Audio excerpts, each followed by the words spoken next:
The Aegida was the shield, but no more. Sofa shall be defended, but shall strike at the darkness before it can grow, and reap a bitter harvest. Call out the call to the proud men and women of this world. They have earned the right to fight and bleed and die alongside any warrior of this chapter, and their sons shall be our brethren. Let them turn their plowshares into swords and stand with us as equals. If I am to be damned, then it shall be on my own terms, and red with the blood of my foes. We stand no longer as the Emperor's shield, brothers, but as his noble scythes.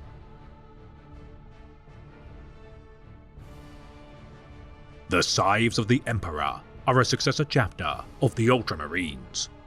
Created during the Third Founding, demanded by the Primarch of the Imperial Fists, Rogel Dorn, this tertiary line of the Adeptus Astartes assumed the responsibility of combating the ever-growing threats left in the wake of the Great Scouring. Their legacy dating back to the days of the 13th Legion, their first chapter master, Obadiah, had served as a scout and last surviving member of the Ultramarines' 199th Aegida Company, assigned to protect the world of Sofa. The Xenos artifact known as the Pharos device besieged within the mountain of the same name during the Horus Heresy. Its ability to transport materials throughout the galaxy and use as an alternative navigation to the Astronomicon had required its destruction to prevent being used by the traitors of the War Masters' Rebellion. Despite the best efforts of the Ultramarine captains, Lucretius Corvo and Aedalus, Captain Alexis Pollux of the Imperial Fists, and the loyalist Iron Warrior Warsmith, Barabbas Dantiok, the Night Lord's Legion under the command of Captain Krukesh the Pale sought to harness the ancient relic in order to pillage and raid the galaxy. Detonating the Pharos device at the cost of his own life, the first hero of the Imperium, Barabbas Dantiok, sacrificed his life to prevent catastrophe, and in doing so, forever changed the character of the colonized Necron tomb world of Sofa. Entrusted with a phantom 11th Company of the Ultramarines chapter, following the Horus Heresy in order to defend Sofa, the now promoted Captain Obadiah oversaw the protection of this crucial agri-world, which harbored the remnants of the Pharos device. Honoring the agriculturalists who fought by their side in the defense of the Pharos device, the chapter adopted the symbol of their harvesting tools, used to routinely clear the area surrounding the research site and location of the device. Centuries following the end of the Horus Heresy, the then chapter master of the Ultramarines, Tigris Deacon, dispatched the chaplain of his second company to Sofa, tasked with the duty of removing all evidence of their Primarch's contravention of his own Codex Astartes. Demanding Captain Obadiah to be reassigned to the 5th Company or transform his Phantom 11th Company into the new Aegida chapter, the incumbent chapter master deemed a new title to be more fitting.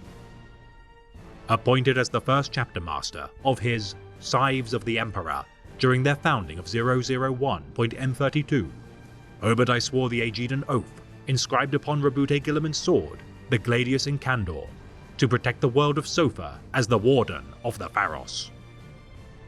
Tasked with protecting the secrets of the Imperium Secundus, Pharos device, and origins of his chapter, Obadiah enshrined the oath written in his Primarch's own hand within Mount Pharos, alongside the iron mask of the first Warden, Barabbas Dantiok.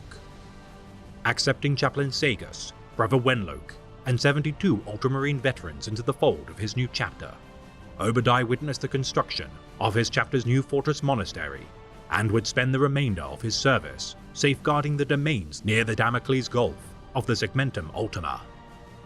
Policing the boundaries of the galactic eastern fringe, the Scythes of the Emperor contained the spread of the Orc menace, thwarted the Tau Empire's oppression of the world of Silakel, and sundered countless bands of piratical raiders. Dutifully protecting their charge for millennia, the Scythes of the Emperor staved off both Xenos and heretical foes alike, until their conflict against the Tyranid Hive Fleet, Kraken. Led by the brilliant chapter master, Forsyra, for all his strategic acumen during their aid to their primogenitor facing the Tyranids within the realm of Ultramar, The chapter could not stand against the amassed strength of the Great Devourer and abandoned the world of Sofa. During 992.M41, Hive Fleet Kraken utterly devastated the planet, its ecosystem consumed as the Scythes of the Emperor sacrificed their lives to evacuate as many civilians as possible. Withdrawing to the Myral system in order to regroup and replenish their numbers, the chapter was now close to extinction, and many of its firstborn marines had been infected with the Corporaptor hominis, or Genestealer's Kiss. Resisting the corrupting control of the Tyranid broodmind's influence, the infected Astartes adopted the use of psychic dampening hoods in order to conceal their affliction and reduce the siren calls of the Great Devourer. Merging their two remaining companies into a single battle company, all recruits drawn from the worlds of their fighting retreat would be assigned to a singular scout company. Every mortal would be taken in, whether they would serve as aspirants or labor serfs, the chapter salvaging as many souls as possible from the doomed planets which fell to the insatiable appetite of Hive Fleet Kraken during the Second Tyrannic War. Rumors persist that some Astartes fight the Great Devourer from within their hive ships, aiding Navy vessel crewmen which are boarded before once more returning to the depths of the vessels. Some records exist of bioships dying from within, leading the chapter to form so-called salvation teams, tasked with silencing all witnesses to their brethren's presence and recovering Astartes war gear from any chapter whose fallen are within their proximity. The librarians of the chapter, capable of confounding the Tyranids whilst within their domains, it is said that those recovered by brother chapters have all been found cocooned within Terminator armor, showing no signs of physical damage. Reinforced with Primara Space Marines, following the resurgence of the Avenging Sun, as among the most beleaguered chapters, the Scythes of the Emperor were among the first to receive support. Now fully replenished to chapter strength, during the Era Indomitus, the Scythes of the Emperor have been reassigned to aid in the defense of the realm of Ultramar. Assigning their veterans to aid Belisarius Cawl in his venture to Sofa, as he sought to study the ancient Pharos device, Chapter Master Thracius purged his former chapter serfs infected with the genetic corruption of the Genestealers before perishing in combat against the Patriarch, responsible for heralding the Hive Fleet to the planet. The chapter's infected firstborn, sacrificing their lives upon the soil of Sofa, each scion of the venerated warsmith of legend followed his example as their master uttered his final words, Ave Imperator. Now comprised entirely of Primaris Space Marines aboard their mobile fortress monastery, the battle barge Heart of Cronus, the chapter seeks out any vestige of Tyranid invasion in order to avenge their honor. Well respected by the Ultramarines and their veteran staff, the Scythes of the Emperor have proven invaluable as a source of knowledge during the Conclave of Hera and beyond as experts in fighting the Tyranids.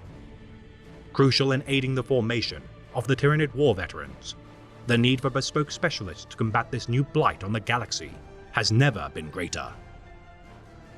Their time spent as a depleted chapter, honing their ability to fight as mobile strike teams specializing in hit-and-run maneuvers, their stocks of armored vehicles and 4 remaining suits of Terminator armor belie their severely depleted resources following their retreat from Sofa.